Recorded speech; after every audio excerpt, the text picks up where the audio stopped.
um setor que esbanja boas notícias.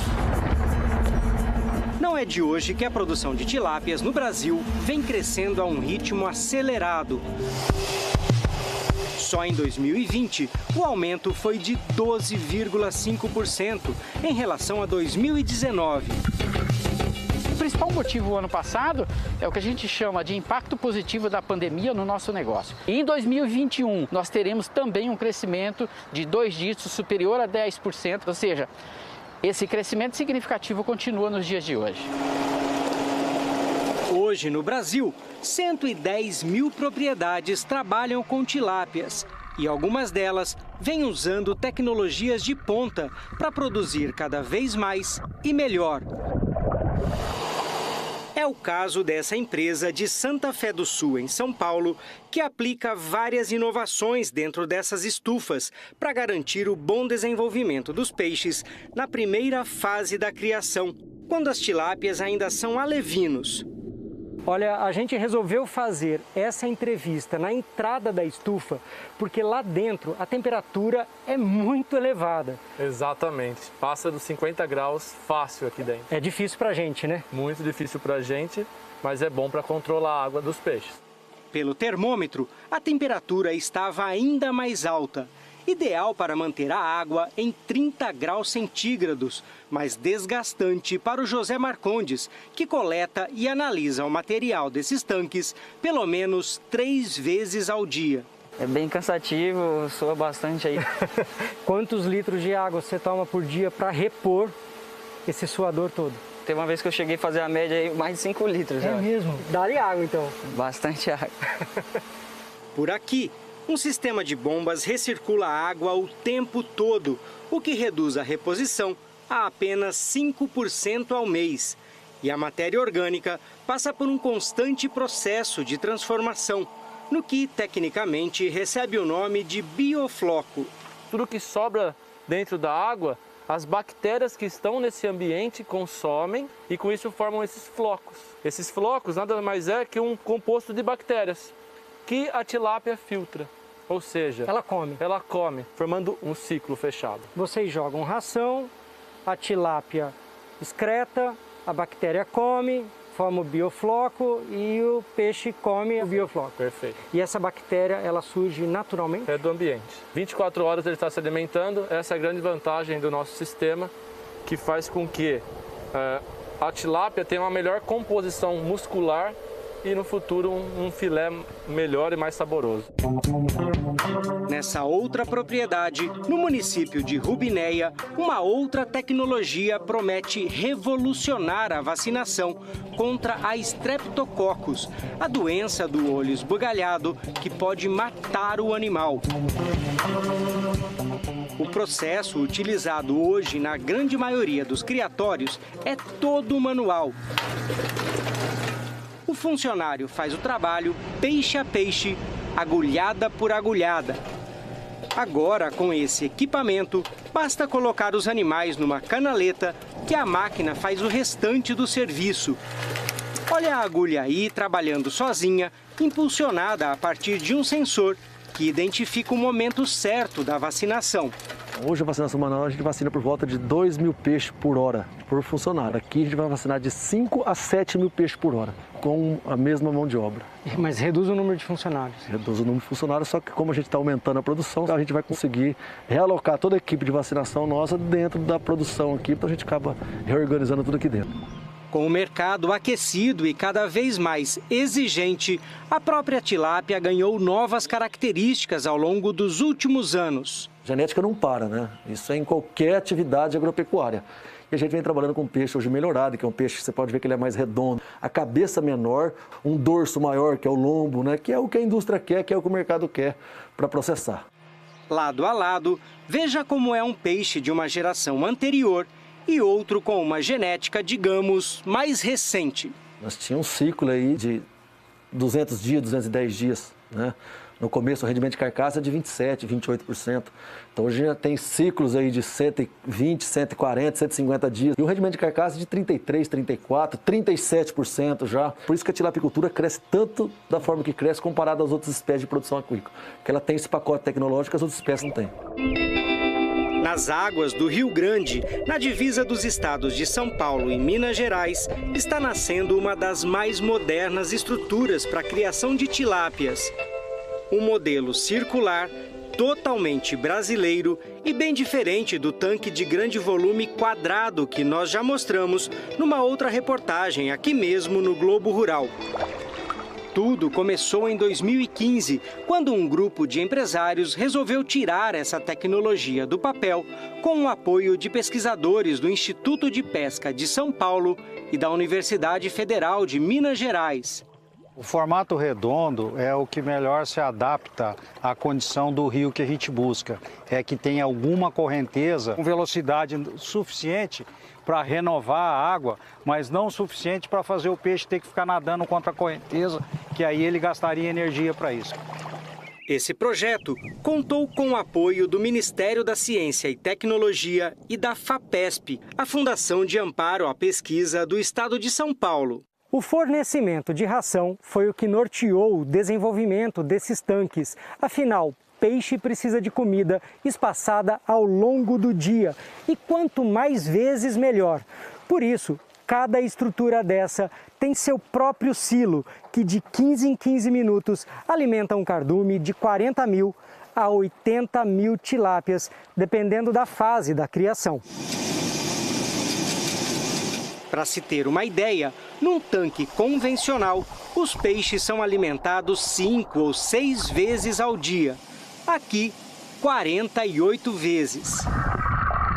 Para a tilápia isso é muito importante porque ela é uma espécie competitiva. Então, como essa frequência alimentar ela é maior, isso oferece um bem-estar maior para o peixe. Consequentemente, você vai ter lotes uniformes. Tem outra vantagem também, que foi a diminuição da gordura visceral. No caso desse viveiro, ela caiu de 7% para 3%. Que é uma gordura não desejável. Não desejável. Cada silo tem capacidade para armazenar 1.200 quilos de ração. E o estoque dura de 1 dia e meio a 4 dias, dependendo do tamanho do peixe.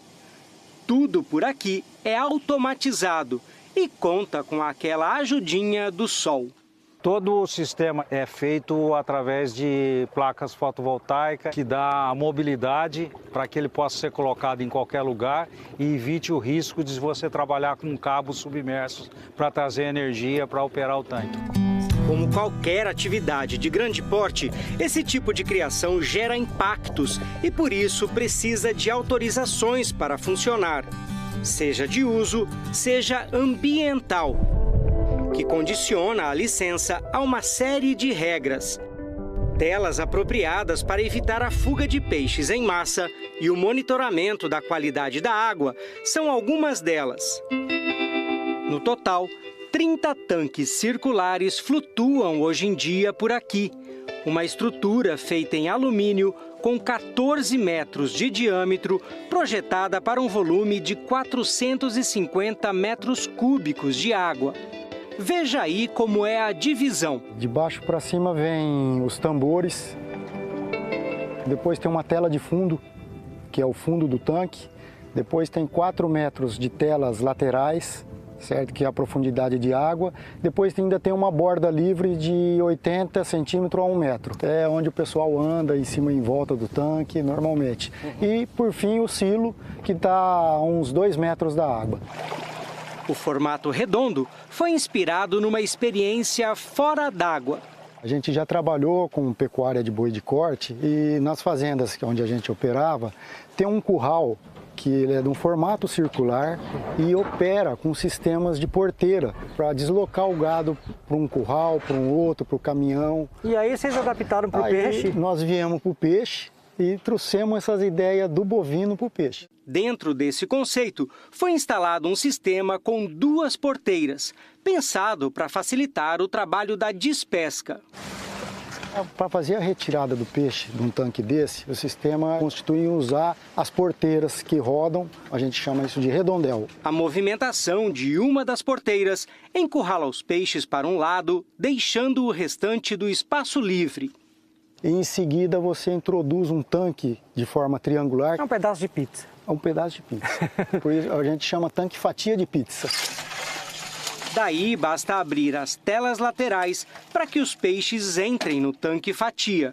E faz o arrastamento dos peixes para o interior desse tanque. Esse trabalho de movimentação da porteira demora quanto tempo?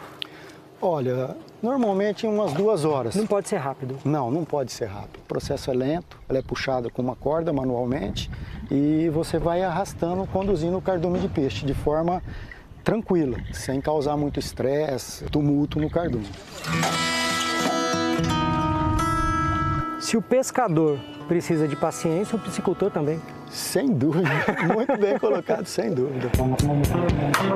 Com os peixes engaiolados, basta arrastar o tanque fatia até a margem e finalizar a despesca.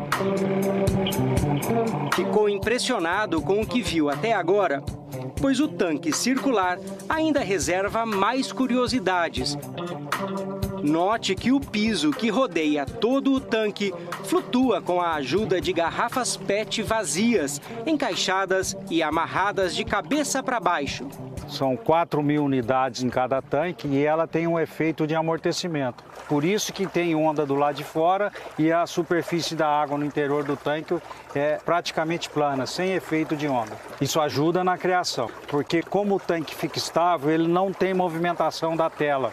E quando os tanques têm movimentação da tela por causa de onda, o peixe, a hora que encosta na tela, ele perde o muco, que é a maior proteção dele contra a entrada de doenças. Enquanto as garrafas PET reduzem a ondulação dentro do tanque, boa parte da estabilidade da estrutura vem dos tambores que ficam lá no fundo. E são esses mesmos tambores que têm um papel fundamental na hora da manutenção, depois de cada ciclo de produção. Veja que impressionante! São eles que fazem o tanque ficar inteiro fora d'água. Na posição de criação de cultivo, ele está com os tambores cheios d'água. Quando você insere o ar, injeta o ar dentro desses tambores, você expulsa essa água, porque a pressão do ar é maior do que a pressão da água. A hora que o ar entra, esse tanque boia. Na verdade, a gente não inventou esse processo. É um processo físico que é usado na imersão e na emersão do submarino. E isso barateia demais o processo, né? Caso contrário, você teria que fazer isso dentro da água. Com mergulhadores? Com mergulhadores, com bomba apropriada para trabalhar dentro da água. É uma mão de obra cara, porque é especializada, e a gente fazendo fora d'água é um processo natural, sem precisar entrar dentro d'água. Quando o serviço acaba, é só inverter o processo e afundar o tanque novamente. Você abre os registros de ar, o ar começa a sair e a água entrar. Consequentemente, ele vai abaixando por causa do peso, ele desce até a posição de cultivo. Está pronto para receber os peixes. Pronto para receber os peixes. De quanto foi o investimento público nesse projeto? Até o momento foi R$1.700.000. E qual foi a contrapartida da empresa? A contrapartida da empresa da ordem de R$15 milhões até o momento. Nosso pensamento é que a pesquisa ela deve caminhar junto com o setor produtivo, porque quando há esse relacionamento, há ganhos para todos os lados. São trocas de informações, também diversificando proteína, não só comendo